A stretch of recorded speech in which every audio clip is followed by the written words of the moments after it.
বলবো বাইরে যেতে হবে আমাদের এখানে নেই।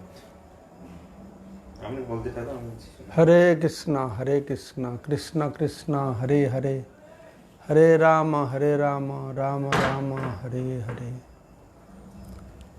ओम अज्ञानतिमिरन्धस्य ज्ञानाञ्जनशलाकया चक्षुरुन्मिलितं येन तस्मै श्रीगुरवे नमः। श्रीचैतन्यमनोभीष्टं स्थापितं येन भूतले स्वयं रूप कदा मह्यं ददाति स्वपदान्तिकम्। वन्देऽहं श्रीगुरुश्रीयुतपदकमलं श्रीगुरून् वैष्णवांश्च श्रीरूपं साग्रजातं सहगण रघुनाथान्वितं तं सजीवं साद्वैतं सावधूतं परिजनसहितं कृष्णचैतन्यदेवं श्रीराधाकृष्णपादा सहगना ललिता श्रीविशाखान्वितांश्च वाञ्छाकल्पतरुभ्यश्च कृपासिन्धुभ्येव च पतितानां पावनेभ्यो वैष्णवेभ्यो नमो नमः। नमो ॐ विष्णुपादाय कृष्णपृष्ठाय भूतले श्रीमते भक्तिवेदांत स्वामिने इति नामिने। नमस्ते सारस्वती देवे गौरवाणी प्रचारिणे निर्विशेष शून्यवादी पाश्चात्य देशतारिणे। जय श्री कृष्ण चैतन्य प्रभु नित्यानंद श्री अद्वैत गदाधर श्रीवासादि श्री गौरभक्तवृंद। हरे कृष्ण कृष्ण कृष्ण हरे हरे हरे राम राम राम हरे हरे। मुखं करोति वाचालं पंगुलं हैतगिरिं यत्कृपातमहं वन्दे परमानन्दमाधवं श्रीगुरुदिनतारिणं श्रीचैतन्यईश्वरम्। हरे कृष्ण। तो गत बछर এই সময়ে আমরা চৈতন্য চরিতামৃতের অন্তলীলা শ্রবণ করেছিলাম। তো এই বছর আমরা মধ্যলীলা শ্রবণ করব। তো আপনারা হয়তো শুনেছেন আমার করোনা ভাইরাস পজিটিভ টেস্ট হয়েছে। 10 দিন আগে পজিটিভ ছিল এবং টেস্ট করা হয়নি। 2-4 দিন পরে টেস্ট করা হবে। তো আমি খুব দুর্বল, তবুও চেষ্টা করব প্রতিদিন কিছু কিছু চৈতন্য চরিতামৃত আমরা শ্রবণ করব। তো এই মধ্যলীলাতে মানে চৈতন্য চরিতামৃত আদি লীলা আর শেষ লীলা দুটো খণ্ড। আদি লীলাতে মহাপ্রভু যে সন্ন্যাস নেওয়া পর্যন্ত 24 বছর নবদ্বীপ লীলা বর্ণনা করা হয়েছে আদি লীলা, আর শেষ লীলা 2 ভাগে বিভক্ত করা হয়েছে, মধ্য আর অন্ত। তো মধ্যলীলায় যে 6 বছর মহাপ্রভু দক্ষিণ ভারত বৃন্দাবন ইত্যাদি বিভিন্ন জায়গায় গেলেন সেগুলি বর্ণনা করা হয়েছে। এবং শেষ 12 বছর যে থাকলেন গম্ভীরাতে সে সম্পর্কে অন্তলীলা বর্ণনা করা হচ্ছে। তো আমরা মহাপ্রভু সন্ন্যাস নেওয়ার পরে যে পুরী গিয়েছেন এই মধ্যলীলার প্রথম পরিচ্ছেদ থেকে শ্রবণ করব। এই মধ্যলীলায় চৈতন্য মহাপ্রভু মধ্যলীলার প্রারম্ভে কৃষ্ণদাস কবিরাজ গোস্বামী চৈতন্য মহাপ্রভু শেষ লীলাটা সংক্ষিপ্ত বর্ণনা দিয়েছেন, সেটা আমরা প্রথমে শুনব। তারপরে চৈতন্য মহাপ্রভু প্রেম উন্মাদ, মহাপ্রভু গয়া থেকে ফেরার পরে বিষ্ণু পাদপদ্ম দর্শন করেছেন, ঈশ্বর পুরীপাদ কাছ থেকে দীক্ষা গ্রহণ করেছেন, ফিরবার সময় কানাই নাটশালায় কৃষ্ণের দর্শন করেছেন। সেইখান থেকে তার প্রেম উন্মাদ, বিশেষ করে বিরহ ভাব প্রকট হয়েছে। তার সমস্ত লক্ষণ আমরা শ্রবণ করব। তারপরে কিভাবে মহাপ্রভু সন্ন্যাস গ্রহণের পর তিনি যখন এক চক্র বা ওই রাঢ় দেশ থেকে আবার ফিরে এসেছেন, অদ্বৈত আচার্য বাড়িতে কিছুদিন অবস্থান করে তারপরে পুরী গিয়েছেন। তো মহাপ্রভু সন্ন্যাস গ্রহণের পরে সেই অদ্বৈত আচার্যের গৃহে যে প্রসাদ সেবন, তার লীলা আমরা শ্রবণ করব। তো রাস্তায় যখন তিনি যাচ্ছেন, সাক্ষী গোপালের কাহিনী, আর ইতিমধ্যে মাধবেন্দ্র পুরীপাদের ভগবত ভক্তি। তার পুরীতে পৌঁছে প্রথম তিনি অবস্থান করেন সার্বভৌম ভট্টাচার্যের বাসভবনে, তার উদ্ধারের কথা শ্রবণ করব। তো সেখানে 2-3 মাস পুরীতে অবস্থান করে তিনি দক্ষিণ ভারতে চলে যান।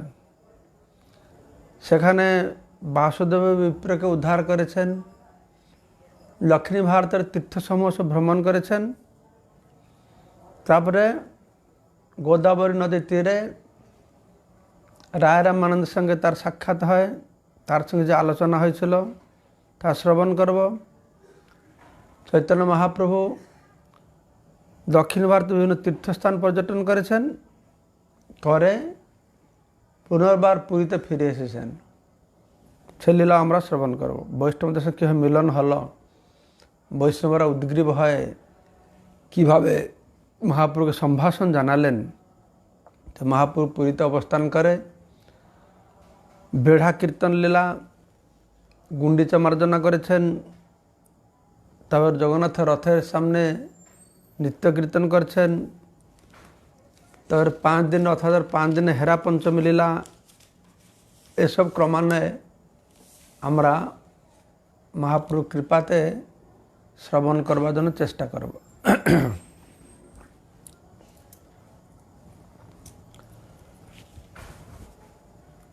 তো প্রথমে পরিচ্ছেদে শ্রী চৈতন্য মহাপ্রভুর শেষ লীলার সংক্ষিপ্ত বিবরণ কৃষ্ণদাস কবিরাজ গোস্বামী দিচ্ছেন, সেটা আমরা শুনব। যস্য প্রসাদাৎ অজ্ঞপি সদ্য সর্বজ্ঞতাং ব্রজেত স শ্রী চৈতন্যদেব মে ভগবান সম্প্রসিদতু। যস্য প্রসাদাৎ, যার প্রসাদ, যার কৃপা, যার অনুগ্রহের দ্বারা, কৃপার দ্বারা অজ্ঞপি সদ্য সর্বজ্ঞতা ব্রজেত, অজ্ঞ মূর্খ লোক সর্বজ্ঞ হয়ে যেতে পারে বা সর্বজ্ঞতা লাভ করে। স শ্রী চৈতন্য দেব, সেই চৈতন্য দেব, সেই পরমেশ্বর ভগবান চৈতন্য মহাপ্রভু মে সম্প্রসাদিত, আমার প্রতি প্রসন্ন হক, তার অহেতুক কৃপা তিনি বর্ষণ করুন। বন্দে শ্রীকৃষ্ণ চৈতন্য নিত্যানন্দ সহদিত গৌড়োদয়ে পুষ্পবন্ত চিদ্রৌ সন্দৌ তমোনুদৌ। তো কৃষ্ণ চৈতন্য মহাপ্রভুকে তাকে চন্দ্র সূর্যের সঙ্গে তুলনা করা হয়েছে। তিনি সহোদিত, তিনি চন্দ্র আর সূর্য একসঙ্গে উদিত হচ্ছেন। বন্দে শ্রীকৃষ্ণ চৈতন্য নিত্যানন্দ সহোদিত, সহমান একসঙ্গে উদিত হচ্ছেন। কোথায় না গৌড়োদয়ে, গৌড় দেশের পূর্ব দিগন্তে পুষ্পবন্ত চন্দ্র সূর্য একসঙ্গে তিনি কি করছেন না সমস্ত অজ্ঞান অন্ধকারকে দূরীভূত করে তিনি উদিত হচ্ছেন। চিত্র ই অত্যন্ত বিচিত্র, এ বহু আশ্চর্যজনক। আমি সেই চৈতন্য মহাপ্রভু নিত্যানন্দ প্রভুকে আমি আমার সশ্রদ্ধ প্রণতি জানাচ্ছি। জয়তাং শ্রুতপঙ্গো মম মন্দমতির্গতি মৎসর্বস্ব পদাম্বুজো রাধা মদন মোহন। আমি পঙ্গু মন্দমতি, পঙ্গুর মম মন্দমতির গতি।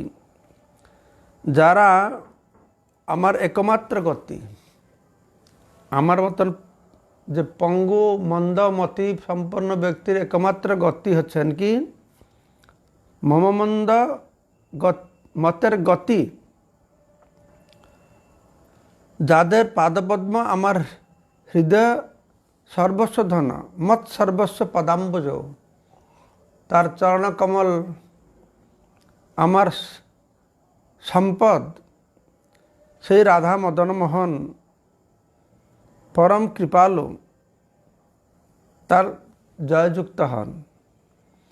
দিব্যাদ বৃন্দারণ্য কল্প দুর্মদ শ্রীমদ রত্নাগার সিংহাসনস্থ শ্রীমদ রাধা শ্রীল গোবিন্দ দেব প্রেষ্ঠালিবি সেব্যমানৌ স্মরামি। দিব্যাদ বৃন্দারণ্য কল্পদ্রুমদ, দিব্য সে অত্যন্ত জ্যোতির্ময় যে বৃন্দাবন, জ্যোতির্ময় শোভাবিশিষ্ট বৃন্দাবনে কল্পতরু তলে কল্পদ্রুমদ রত্ন মন্দিরে সিংহাসনের উপর অবস্থিত শ্রীমৎ রত্নাগার সিংহাসনস্থ কে অবস্থিত? শ্রীমৎ রাধা শ্রীল গোবিন্দ দেব। শ্রী শ্রী রাধা গোবিন্দ দেবকে প্রিয় সখীরা সেবা করছেন এইভাবে। প্রেষ্ঠালিভি সেব্যমানৌ, প্রিয় সখীরা সেবা করছেন, আমি এর স্মরণ করছি। সেই জ্যোতির্ময় শোভাবিশিষ্ট বৃন্দাবন কল্পবৃক্ষ নিচে রত্ন মন্দিরে সিংহাসন উপরে বসে আছেন শ্রী শ্রী রাধা গোবিন্দ। তার পৃষ্ঠ সখীগণ পরিবৃত রয়েছেন, এইভাবে তার আমি ধ্যান করছি। তৃতীয় শ্লোকটি হচ্ছে শ্রীমান রাস রসারম্ভী বংশী বট তটস্থিত কর্ষণ বেণু সুনীর গোপী গোপীনাথ শ্রীস্তুনঃ। আমাদের সম্বন্ধ অবিধেয় প্রয়োজন তিনটি রয়েছে। সম্বন্ধের দেবতা আছেন মদনমোহন। সম্বন্ধ মানে ভগবান সঙ্গে জীবের সম্পর্ক কি। অবিধেয় মানে অবিধেয় হচ্ছে ভক্তি, ভগবান সঙ্গে আমাদের সম্পর্ক জানার পরে আমার তার সেবায় নিযুক্ত হওয়া। অবিধের দেবতা হচ্ছেন গোবিন্দদেব, আর সম্বন্ধ অবিধেয় প্রয়োজন হচ্ছে সিদ্ধি প্রেম, কৃষ্ণ ভক্তি আর প্রেম। সম্বন্ধ হচ্ছে কৃষ্ণ, অবিধেয় হচ্ছে ভক্তি, প্রয়োজন হচ্ছে প্রেম। তো প্রেম প্রয়োজনের দেবতা হচ্ছেন সেই গোপীনাথ, যিনি শ্রীমান রাস রসারম্ভী বংশীবট তটস্থিত। সেই যমুনার তীরে যে বংশীবটের নিচে সে রাস রসারম্ভী, সেই রাস নৃত্যের প্রবর্তন করেছেন। সেই বংশীবটের নিচে, বংশীবট তটস্থিতে, কার তট না যমুনার তটে গোপীনাথ তিনি বংশীধ্বনি দ্বারা কর্ষণা বেণু সোনের গপে, বেণু বংশীধ্বনি দ্বারা কর্ষণ মানে আকর্ষণ করছেন, সমস্ত গোপীদেরকে আকর্ষণ করছেন, সে গোপীনাথ সিংহস্তু নহ, তিনি আমাদের মঙ্গল বিধান করুন। এভাবে মঙ্গলাচরণ করে শ্রীল কৃষ্ণদাস কবিরাজ গোস্বামী তার লেখা শুরু করছেন।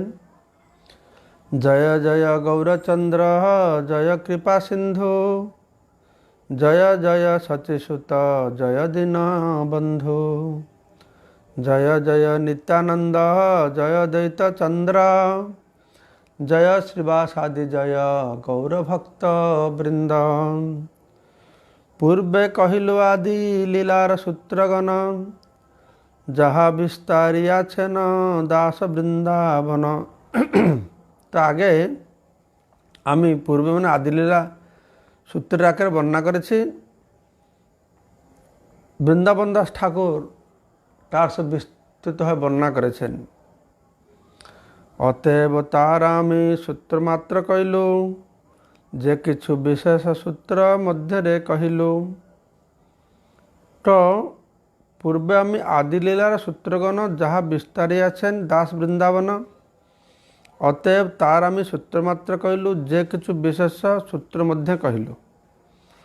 তো আমি এই ঘটনা সূত্র আকার বর্ণনা করছি, বিশেষ বিশেষ ঘটনাগুলি সূত্র মধ্যে আমি বর্ণনা করব। এবে কহি শেষ লীলার মুখ্য সূত্রগণ, প্রভুর অশেষ লীলা না যায় বর্ণন। তো কৃষ্ণদাস কবিরাজ গোস্বামী যেই আদিলীলা, শেষ লীলা বা অন্তলীলা ইত্যাদি বর্ণনা করার পূর্বে কি বর্ণনা করবে তার একটা সংক্ষেপ বর্ণনা দিচ্ছেন। তো উনি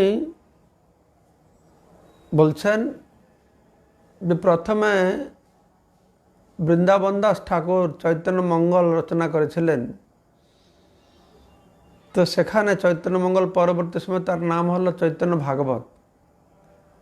লোচন দাস ঠাকুর দাস যখন চৈতন্য মঙ্গল গ্রন্থ রচনা করলেন, বৃন্দাবন দাস রচিত গ্রন্থটি চৈতন্য ভাগবত নাম দেওয়া হলো।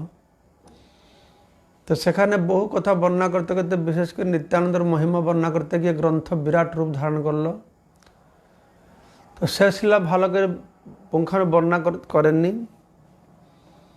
তাই বৃন্দাবনের বৈষ্ণবর কৃষ্ণদাস কবিরাজ গোস্বামীর কাছে অনুরোধ করেছেন, তো মহাপুরুষ শেষ লীলা সম্বন্ধিত একটি গ্রন্থ সংকলন করতে। তো স্বরূপ দামোদর কাছ থেকে যা শুনেছেন, রঘুনাথ দাস গোস্বামী যখন পুরীতে ছিলেন মহাপ্রভু, রঘুনাথ দাস গোস্বামী ওনার কাছে ছিলেন, তার কাছে শুনেছেন, তার গ্রন্থ থেকে যা পড়েছেন, সূত্র পেয়েছেন, তাকে বর্ণনা করেছেন।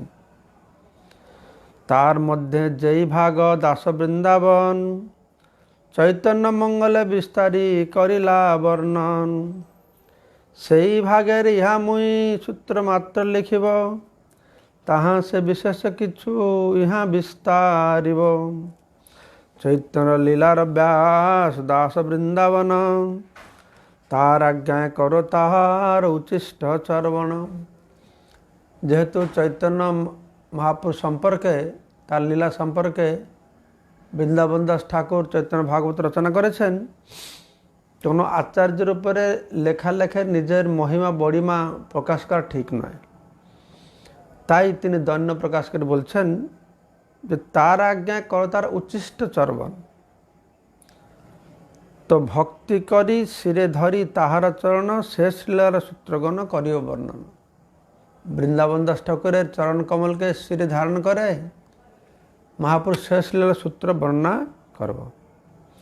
24 বৎসর প্রভুর গৃহে অবস্থান, তাহা যে করিলা লীলা আদি লীলা নাম।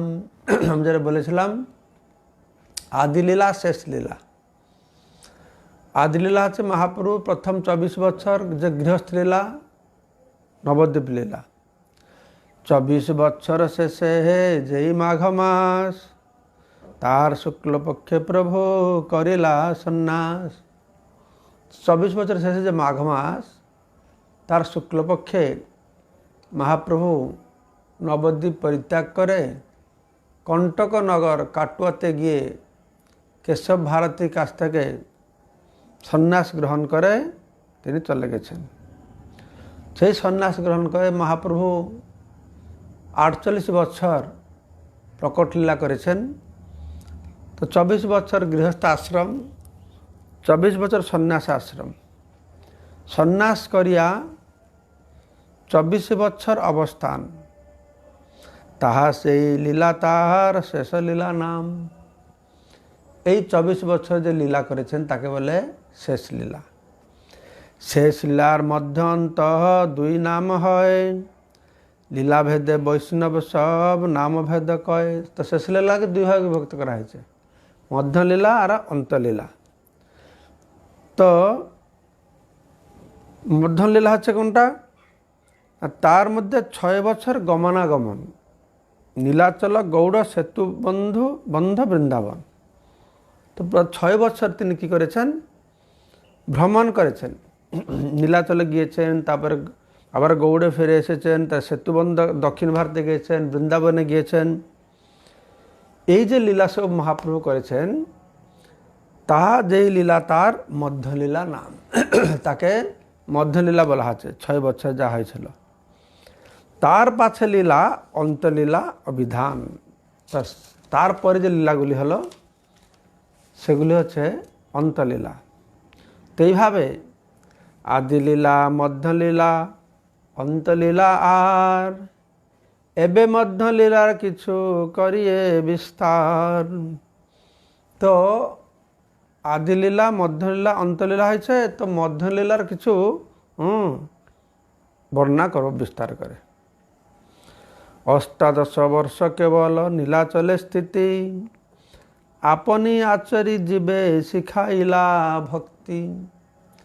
তো 24 বছর থেকে 6 বছর হয়ে গেল গমনাগমন, দক্ষিণ ভারত, বৃন্দাবন ইত্যাদি। আরও যে 18 বছর তিনি নীলাচলে অবস্থান করে তিনি আপনে আচরে ধর্মে জীবের শিখায়। আপনি আচরি জীবে শিখাইলা ভক্তি। তো চৈতন্য মহাপ্রভু হচ্ছেন স্বয়ং কৃষ্ণ। সেই জন্যে কৃষ্ণকে কী করে ভক্তি করতে হবে সেটা কৃষ্ণ স্বয়ং এসে আমাদের শেখাচ্ছেন। 5000 বছর পূর্বে এসে কৃষ্ণকে কী করে ভক্তি করতে হবে তিনি বলে গিয়েছেন গীতায়। কিন্তু কলিযুগের মানুষ যেহেতু খুব পতিত, কথা শুনে তার বোধগম্য হয় না, তাই সেই কৃষ্ণ মহাপ্রভু রূপে এসে তিনি তাকে কী করে ভক্তি করতে হবে সেটা স্বয়ং আচরণ করে জীবকে শিখাচ্ছেন। আপনি আচরে ধর্ম জীবের শিখায়, আপনি আচরি জীবে শিখাইলা ভক্তি। তার মধ্যে 6 বছর ভক্তগণ সঙ্গে প্রেম ভক্তি প্রবর্তাইলা নৃত্য গীত রঙ্গে। তো 18 বছর মধ্যে 6 বছর তিনি ভক্তগণের সঙ্গে নৃত্য গীত করে খুব সুন্দর প্রেম ভক্তি প্রচার করেছেন। 48 বছর মধ্যে প্রথম 24 বছর গৃহস্থ লীলা নবদ্বীপ লীলা হলো। তারপরে যে 24 বছর থাকলে তারপরে 6 বছর সেখানে গমনাগমন লীলা হলো। তারপরে যে 18 বছর হলো, তো 6 বছর সেখান থেকে প্রেম ভক্তি প্রচার করলেন। নিত্যানন্দ গোসাই রে পাঠাইল গৌড় দেশে, তেহ গৌড় দেশে ভাষাইল প্রেম রসে। তো নিত্যানন্দ প্রভুকে গৌড় দেশে পাঠিয়েছেন। তো সে নিত্যানন্দ প্রভু গৌড়ে গিয়ে এই কৃষ্ণ প্রেম প্রচার করেছেন। সেখানে গিয়ে সহজেই নিত্যানন্দ কৃষ্ণ প্রেম উদ্দাম, প্রভুর আজ্ঞায় কইলা যাহা তাহা প্রেমদান। তো নিত্যানন্দ প্রভু এমনি তো প্রেমে তিনি আত্মহারা, ভগবত প্রেমে আত্মহারা, তার কোনো বাহ্য জ্ঞান থাকে না, যোগ্য অযোগ্য বিচার করে না। তারপরে মহাপ্রভুর আজ্ঞাপ্রাপ্ত হয়েছেন। আজ্ঞাপ্রাপ্ত হয়ে তিনি কী করেছেন? যেখানে সেখানে মহাপ্রভু যেহ দ্বারে তারে তো যেখানে সেখানে তিনি কি করছেন, এই প্রেমদান করে গৌড় দেশকে উদ্ধার করছেন।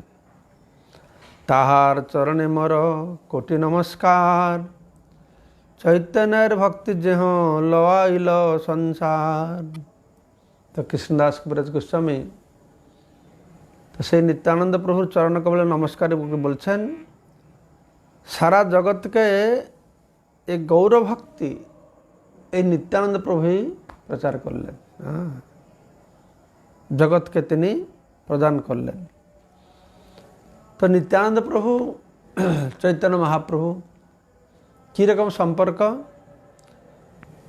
ব্রজেন্দ্র নন্দন যেই সচিসূত হইল সেই, বলরাম হইল নিতাই, কৃষ্ণই গৌরাঙ্গ মহাপ্রভু, আরও বলরাম নিত্যানন্দ রূপে এসেছেন, আমরা শাস্ত্র থেকে জানি। তো এখানে বলা হচ্ছে চৈতন্য গোসাই যারে বলে বড় ভাই।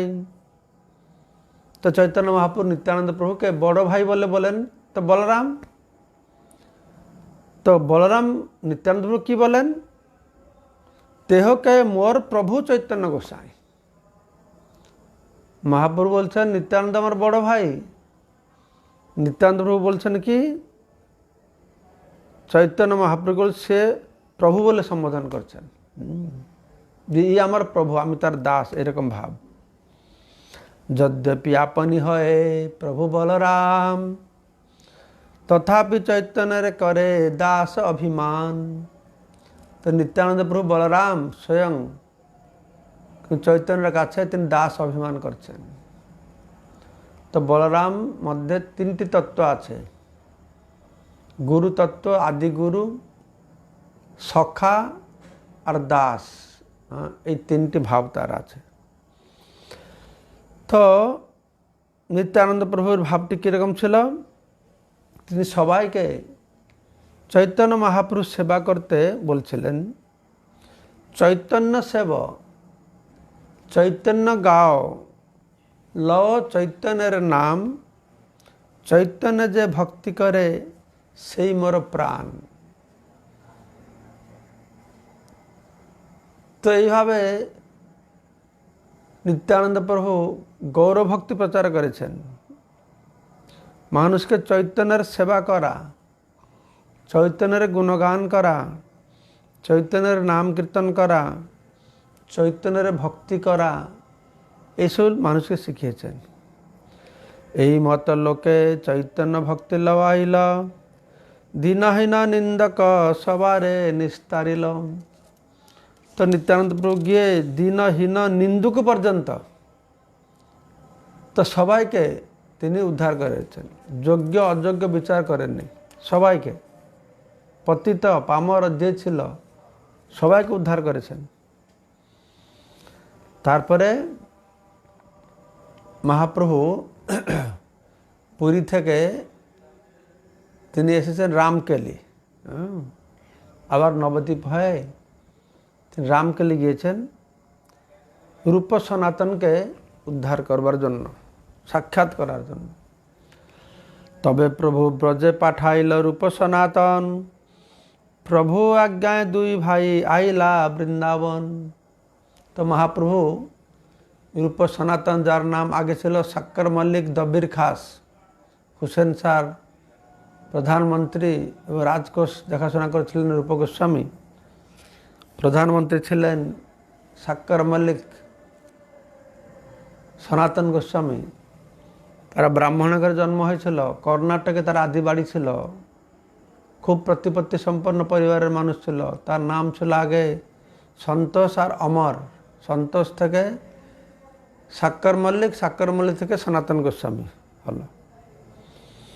তো মহাপ্রভু তাদেরকে আদেশ দিলেন তোমরা বৃন্দাবনে যাও, বৃন্দাবনে গিয়ে সব লুপ্ত তীর্থ উদ্ধার করো।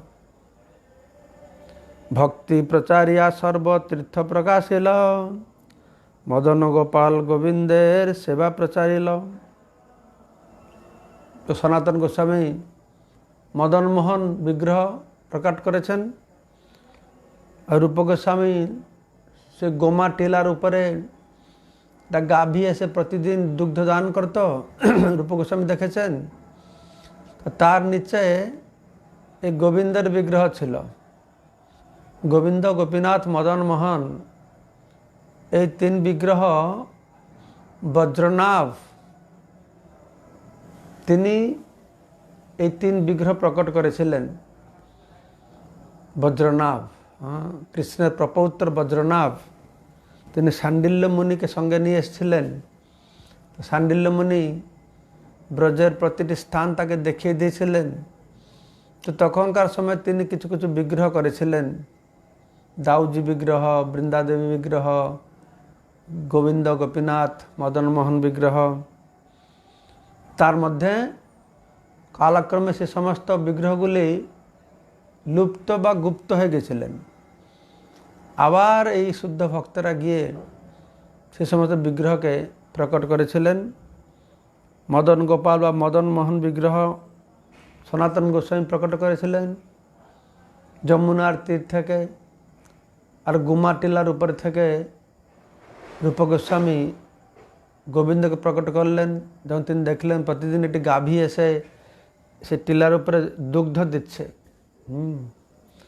তো তারপর সেটা খনন করে গ্রামবাসীদেরকে দিয়ে তো সেই বিগ্রহকে প্রকট করেছেন নানা শাস্ত্র আনি কইলা ভক্তি গ্রন্থ সার মূঢ় অধম জনের তেহ করিলা নিস্তার তো এই রূপ গোস্বামী সনাতন গোস্বামী ওই বৃন্দাবনে অবস্থান করে কি করলো সমস্ত শাস্ত্র অধ্যয়ন করলো সমস্ত শাস্ত্র অধ্যয়ন করে তার সার কথা দিয়ে তারা গ্রন্থ প্রকাশ করলো আমাদের সনাতন ধর্মে শাস্ত্রীয় বর্ণনা বহু বিস্তৃত জীবন ধরেও শেষ করতে পারবে না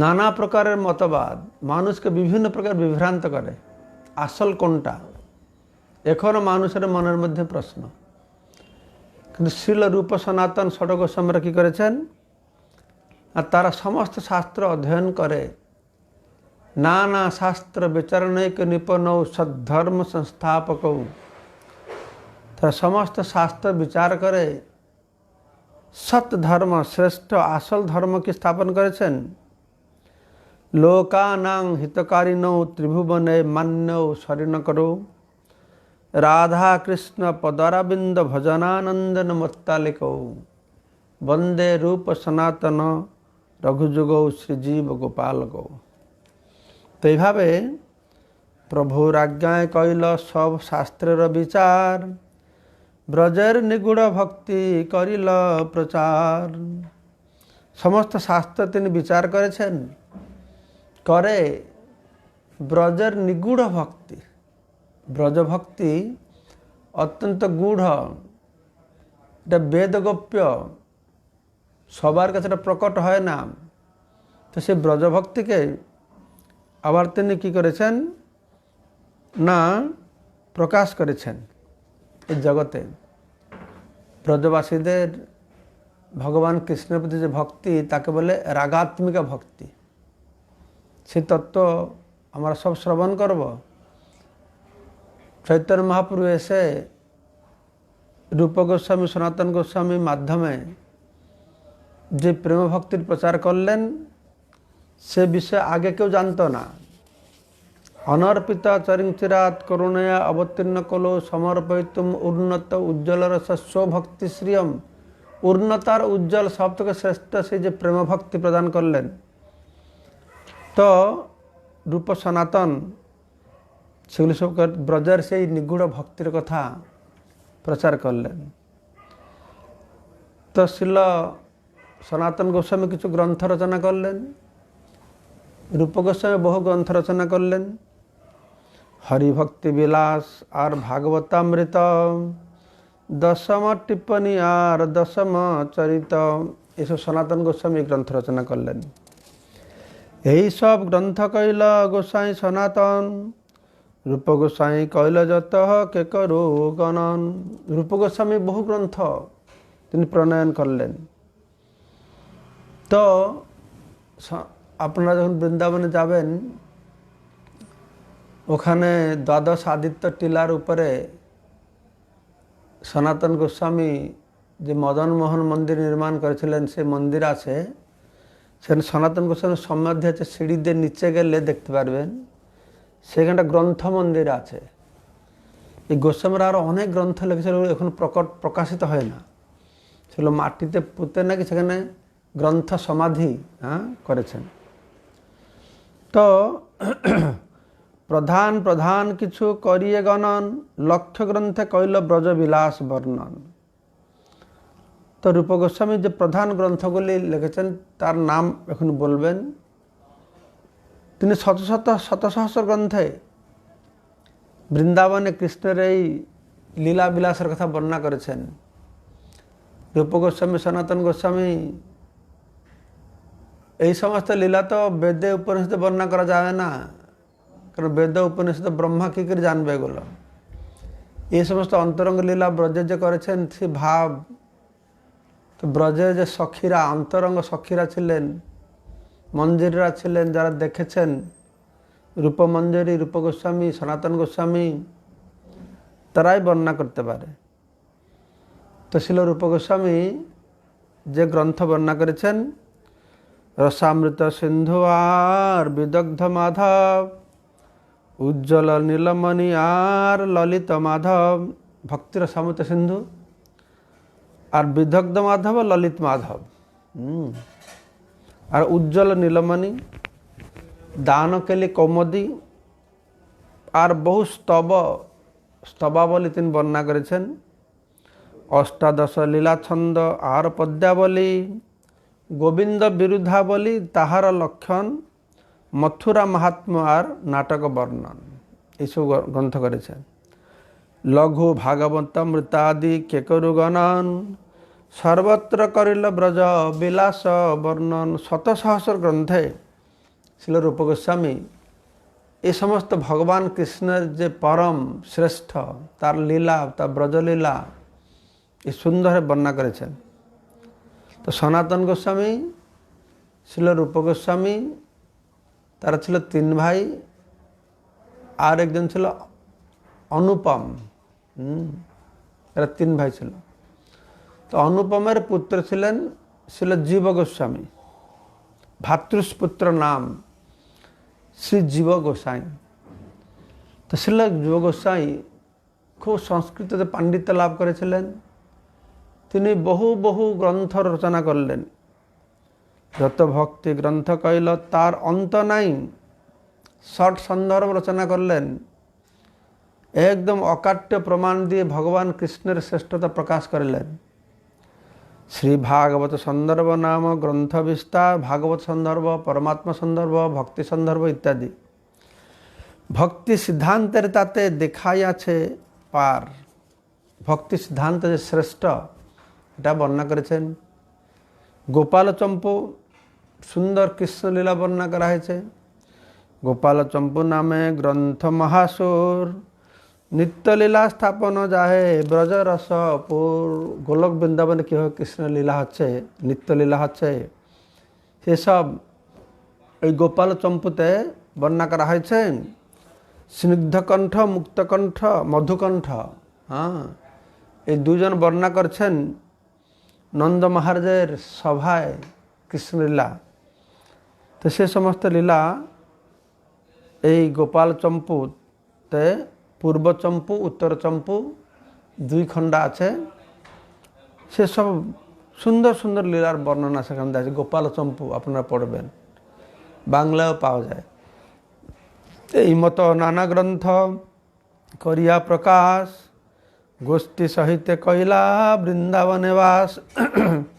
প্রথম বৎসরে অদ্বৈতাদি ভক্তগণ, প্রভুরে দেখিতে কইলা নীলাদ্রি গমন।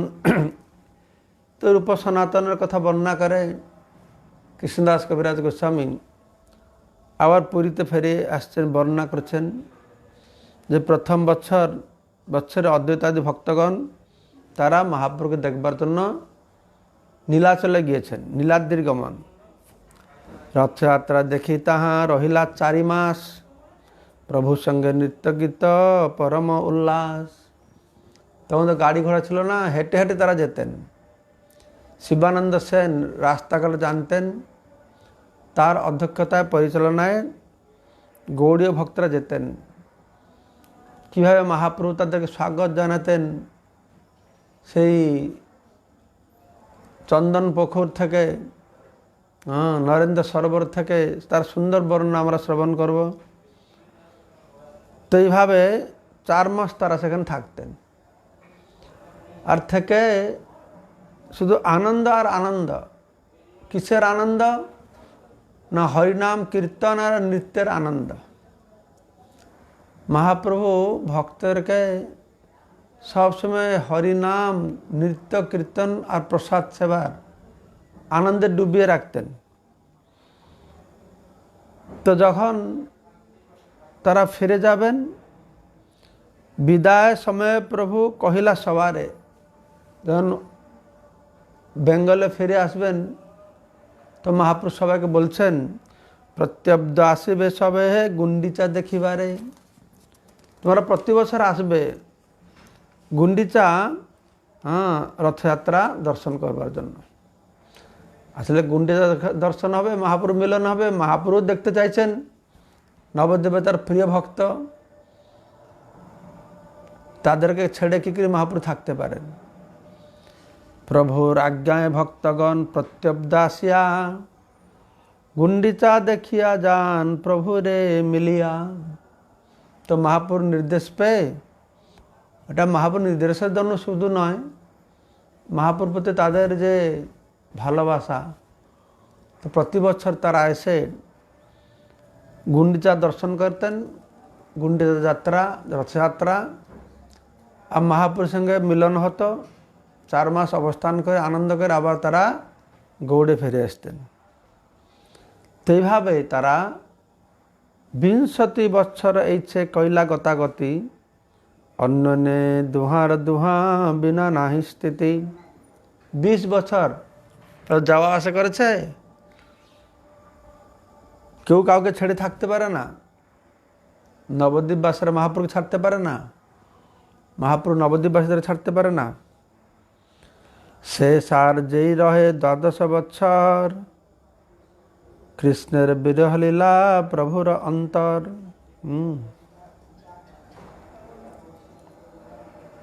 শেষ যে 12 বৎসর, এই 12 বছর মহাপ্রভুর অন্তরে বিরহের ভাব আর উৎকট হয়ে উঠেছে, তীব্র হয়ে উঠেছে। মহাপ্রভু তো কৃষ্ণ, রাধারানী তার প্রতি কীভাবে প্রেম জানার জন্য চৈতন্য রূপে এসেছেন। তো প্রেমের দুটো ভাব রয়েছে, এটা সম্ভোগ, এটা বিরহ। প্রেমের রাজ্যে সম্ভোগ থেকে বিরহর উৎকর্ষতা আরও শ্রেষ্ঠ। তো সেই রাধারানী যেভাবে কৃষ্ণের বিরহ অনুভব করতেন, তো রাধাভাবে বিভাবিত চৈতন্য মহাপ্রভু, তো সেইভাবে কৃষ্ণের বিরহ তার লক্ষণস্বরূপ তিনি নিরন্তর রাত্রি দিনে বিরহ উন্মাদে, দিন রাতে কৃষ্ণ বিরহর উন্মাদ, হাসে কান্দে নাচে গায়ে পরম বিষাদে, খুব দুঃখ লাভ করে কখন হাসতেন, কখন গাইতেন, কখন নাচতেন। এই কৃষ্ণপ্রেমের লক্ষণ দেখা যেত। যে কালে করেন জগন্নাথ দর্শন, মনে ভাবে কুরুক্ষেত্রে পাইয়াছি মিলন। আমরা সবাই যাই জগন্নাথ বলদেব দর্শন করি, মহাপ্রভু যখন জগন্নাথকে দর্শন করতেন, আমরা যেভাবে দর্শন করি মহাপ্রভু সেভাবে দর্শন করেন না, তিনি শ্যামসুন্দর রূপ দর্শন করতেন। তো সেই দর্শন করতে করতে তিনি কখন কখন জগন্নাথের কাছে, কৃষ্ণের কাছে সুভদ্রা দেখে মনে করতেন, আমি যেন কুরুক্ষেত্রে পেয়েছি। এটা তো বিশেষ করে বর্ণনা করা হচ্ছে রথযাত্রা সম্পর্কে, যে কীভাবে সূর্যগ্রহণের জন্য কৃষ্ণ দ্বারকা থেকে দেবকী বসুদেব সব এসেছে কুরুক্ষেত্রে। এদিকে ব্রজবাসীরা নন্দ, যশোদা, রাধারানী, গোপ গোপী তারা সবাইও কুরুক্ষেত্রে গিয়েছে। तो चैतन्य महाप्रभु तो राधा भावे विवाहित है, सब समय तार कृष्ण विरह व्याकुलित। तो जगन्नाथ मंदिर कृष्ण के दर्शन करते कुरुक्षेत्र दर्शन करे ब्रजगोपिकाদের যে ভাব সেটাকে তিনি অনুভব করতেন। ব্রজগোপিকাদের যে ভাবটা মানে কুরুক্ষেত্রে কৃষ্ণকে দর্শন করে যে ভাব আমরা শ্রবণ করব তার বিশদ বর্ণনা। রথযাত্রায় আগে যাবে করেন নর্তন, তাহাই পদমাত্র করে গায়ন। দেখুন রথযাত্রা হচ্ছে, মহাপ্রভু ভাবটি ছিল, তো মহাপ্রভু কুরুক্ষেত্র থেকে রাধারানী যেন কৃষ্ণকে বৃন্দাবনে নিয়ে যাচ্ছেন। তো সে কথা তিনি বলছেন বহুদিন পরে কৃষ্ণ বৃন্দাবন ছেড়ে মথুরা চলে গেলেন, তারপরে দ্বারকা চলে গেলেন, বহুদিন অতিবাহিত হয়ে গেছে। তো বহুদিন পরে তার প্রাণনাথ থেকে লাভ করেছেন। তো একটা পদ গাইছেন মহাপ্রভু, একটা পদ গাইছেন কি, সেই তো প্রাণনাথ পাইনু যাহা লাগি মদন দহনে ঝুরি গেল, সেই তো প্রাণনাথ পাইনু। তো মহাপ্রভু বলছেন যে আমি এখন আমার প্রাণের নাথকে পেয়েছি, যার জন্য আমি মদন দহনে ঝুরি গেল, দগ্ধ হয়ে গেছি। মদন মানে কন্দর্প, কামাগ্নি, কন্দর্প। যে মদন রয়েছে পঞ্চবাণের দ্বারা জীবের হৃদয়ে কাম ভাব সৃষ্টি করে, কিন্তু কৃষ্ণ তিনি স্বয়ংই মদন, তিনি মদন মোহন। তো সেই অনুভব করছেন রাধাভাবে বিবাহিত হয়ে, তা প্রাণনাথকে আমি পেয়েছি অনেক দিন পরে। তো এইরকম গাইতে গাইতে গাইতে গাইতে রথের সামনে দুপুর হয়ে গেছে।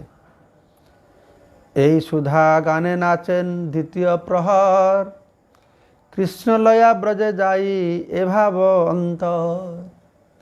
তো এই পদটি গাইছেন, সেই তো প্রাণনাথ পাইনু যাহা লাগি মদন দহনে ঝুরি গেনু। এটা গাইতে গাইতে দুপুর হয়ে গেছে।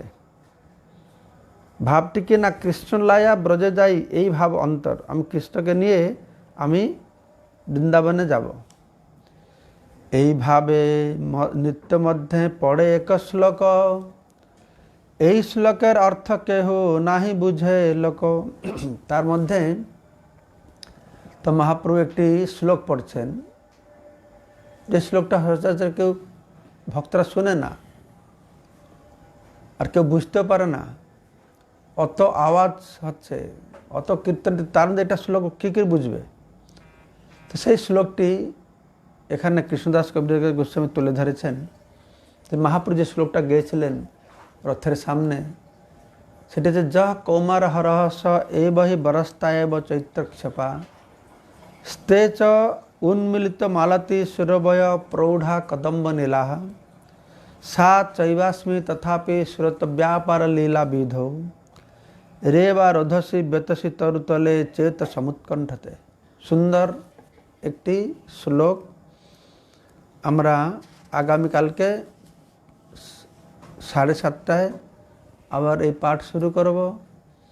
প্রতিদিন আধ ঘন্টা 45 মিনিট করে আমরা শ্রবণ করব। যারা আপনারা আছেন আগামীকালকে উপস্থিত থাকবেন। আগামীকালকে 7টার সময়ে আমরা এইভাবে ধারাবাহিকভাবে এই লীলা প্রতিদিন চৈতন্য মহাপ্রভুর লীলা চৈতন্য চরিতামৃত থেকে শ্রবণ করব। তো হরে কৃষ্ণ, ধন্যবাদ। হরি বল। হরে কৃষ্ণ কৃষ্ণ কৃষ্ণ হরে হরে, হরে রাম রাম রাম হরে হরে। जय श्री प्रभुपाद की जय, चैतन्य चरितमृत की जय।